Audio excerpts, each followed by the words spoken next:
সবাইকে জানাই দোল পূর্ণিমার কৃষ্ণপ্রীতি শুভেচ্ছা। তো সকাল সকাল টুকু স্নান করে আমার সাথে চলে এসেছে পুজো দিতে।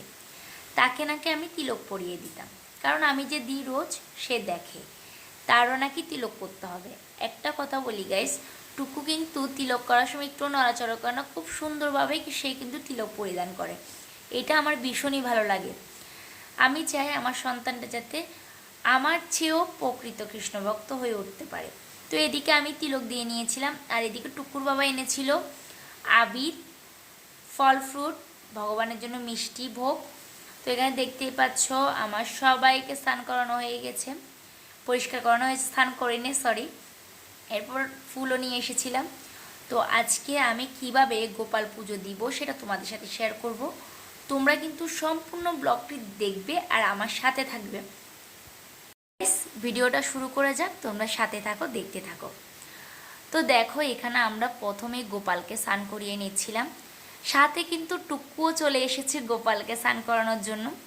সে কিন্তু ভীষণই আগ্রহ গোপালকে স্নান করাবে। তাই আমার এই ছোট্ট আসনটা তোমাদের কেমন লেগেছে অবশ্যই কমেন্ট করে জানাবে। তেমনভাবে আমি ভগবানের সেবা করতে পারি না, ভগবান যতটুকু রেখেছে ততটুকুই তার সেবা করি, চেষ্টা করি। তো তোমরা দেখো তারপরে টুকুর বাবা দিয়ে দিয়েছিল, গোপালকে স্নান করাচ্ছিল। তারপরে একে একে টুকুও তার বাবার সাথে স্নান করাবে গোপালকে। তো দেখতেই পাচ্ছ তোমরা ভিডিওতে। আর তোমরা অবশ্যই বলবে তাদের বাপ ছেলেকে কেমন লাগছে, আর আজকে আমরা সারাদিন কি কি করেছি এই ব্লগে তোমাদের সাথে শেয়ার করব। আর এই যে আমার হাতে যে ড্রেসটা দেখতে পাচ্ছ তোমরা, এই ড্রেসটা আমি নিয়েছি বৃন্দাবন থেকে। কার জন্য? গোপু সোনার জন্য। কারণ বৃন্দাবনে খুব সুন্দর সুন্দর ড্রেস আমি দেখতে পেয়েছি, তাই না নিলে আমার মনটা চাচ্ছে ভীষণভাবে নেওয়ার জন্য। না নিলে কিন্তু গোপু খুবই রাগ করবে। তো তার জন্য আমি এই হোলিতে ড্রেসটা এনেছি, আরও ড্রেস এনেছি, ওগুলো পরাচ্ছি। তো এই ড্রেসটা হোলির কেমন হয়েছে তোমরা জানাবে। আর টুকু দেখো এখানে তার ভাইকে কুলে নিয়ে সে তো পাপ্পি দেওয়া শুরু করছিল। আর এখানে দেখতে পাচ্ছ সে বলছে খুব সুন্দর, আর আমি যেমন করছি সেও করবে বলতে চাচ্ছে এটা। তো আমি তাকে সিংহাসনে বসিয়ে দিয়েছিলাম। তো এদিকে আমি সব কিছু রেডি করছিলাম, তার মালাটা তাকে পরিয়ে দিচ্ছিলাম। তো গাইজ তোমরা যারা যারা আমার ইউটিউব চ্যানেলের নতুন এখনও সাবস্ক্রাইব করোনি, প্লিজ আমার ইউটিউব চ্যানেলকে সাবস্ক্রাইব করে দিবা, লাইক কমেন্ট করতে কিন্তু ভুলবে না। তোমাদের ভালোবাসায় আমি সামনের দিকে এগিয়ে যেতে পারবো।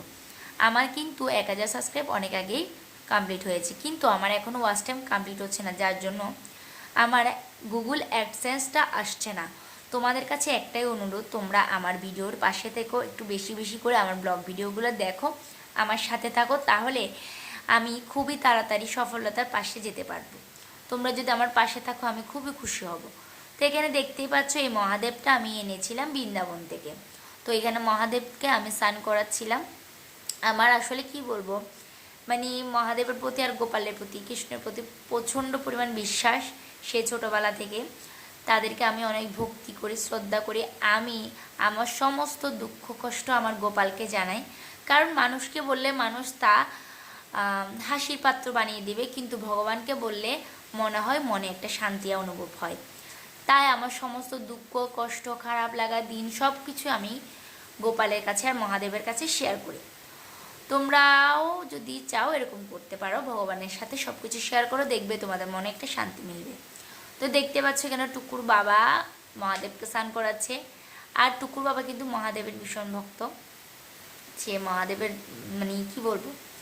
তো এরপরে শেষ আমাদের স্নান করানো মহাদেবকে আমি তার জায়গায় বসিয়ে দিচ্ছি। আর যে ছবিটা দেখছেন এটা হচ্ছে কাশী বিশ্বনাথের। তো এরপরে আমি দেখো এখানে আবির দিয়ে সুন্দর করে এঁকে নিচ্ছিলাম, কারণ আজকে দোল, তোমরা সকলে জানো। আমার এই ব্লগ ভিডিওটা একটু ছাড়তে দেরি হয়ে যাচ্ছে, কারণ এডিটের একটু ব্যাপার থাকে আর একটু সময় পাই না, যার কারণে একটু দেরি হয়ে গেছে। তোমরা কিছু মনে করো না, একটু দেখে নিবে। তারপরে সম্পূর্ণ ব্লগটি, অনেকে আছো আমার ভিডিওটা সম্পূর্ণ দেখছো না, টেনে টেনে দেখে চলে যাচ্ছ, কিন্তু তোমাদের কাছে রিকোয়েস্ট তোমরা একটু আমার ভিডিওটি সম্পূর্ণ দেখবে। আর আমি এখানে কিন্তু ছোট্ট করে আবির দিচ্ছিলাম, মানে একটা ফুল দিচ্ছিলাম যাতে খুব সুন্দর লাগে। আর সবাইকে কিন্তু আমি রং দিয়ে দিয়েছিলাম কিন্তু। তো দেখতেই পাচ্ছ এখানে আমি একে একে সব কিছু দেওয়া শুরু করে দিয়েছি। তো তোমরা অবশ্যই জানাবে আমার ফুলটি কেমন হয়েছে, আর আমার পূজা দেওয়ার কীভাবে আমি পূজা দিই গোপালকে সেটাও তোমাদের সাথে আজকে আমি শেয়ার করছি। তো গোপালের সেবা দিতে আমার ভীষণই ভালো লাগে। আসলে যতটুকু মনে ভক্তি ততটুকু আমি চেষ্টা করি, ভুল ত্রুটি হলে তিনিই দেখবে। তো আমি তো তারই সন্তান, তো ভুল ত্রুটি অবশ্যই সে ক্ষমা করবে, কারণ মাই তো সন্তানের সমস্ত ভুল ত্রুটি যেমন ক্ষমা করে, তেমনই ভগবানের সন্তান আমরা সকলে। তো যারা যারা ভগবানকে ভালোবাসো, ভগবান শ্রীকৃষ্ণকে, তারা একটিবার কমেন্টে হরে কৃষ্ণ বলবে।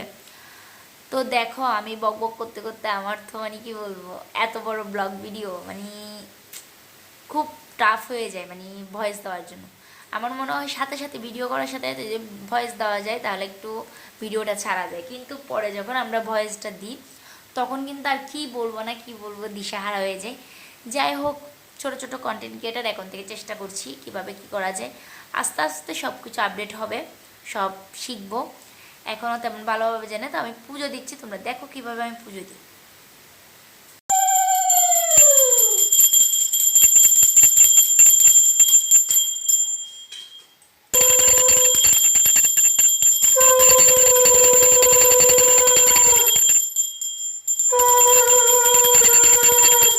আজকে আমার পুজো দেওয়া কমপ্লিট। কেমন হয়েছে আমার পুজো দেওয়া তোমরা অবশ্যই কমেন্ট করে জানাবে, আর আমার আসন ঘরটা দেখতে কেমন তোমরা অবশ্যই জানাবে। এরপর চলে গিয়েছিলাম তুলসী তলায় দোল দিতে, তো দেখতেই পাচ্ছ এখানে সবাই দোল দিয়ে দিয়েছে, এখন এসেছি আমি দোল দিতে।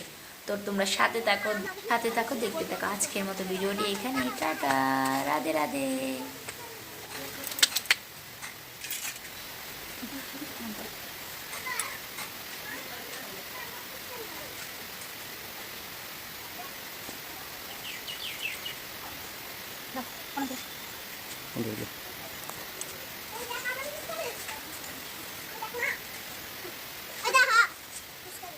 তোমার আজকে আমি রং দিমু।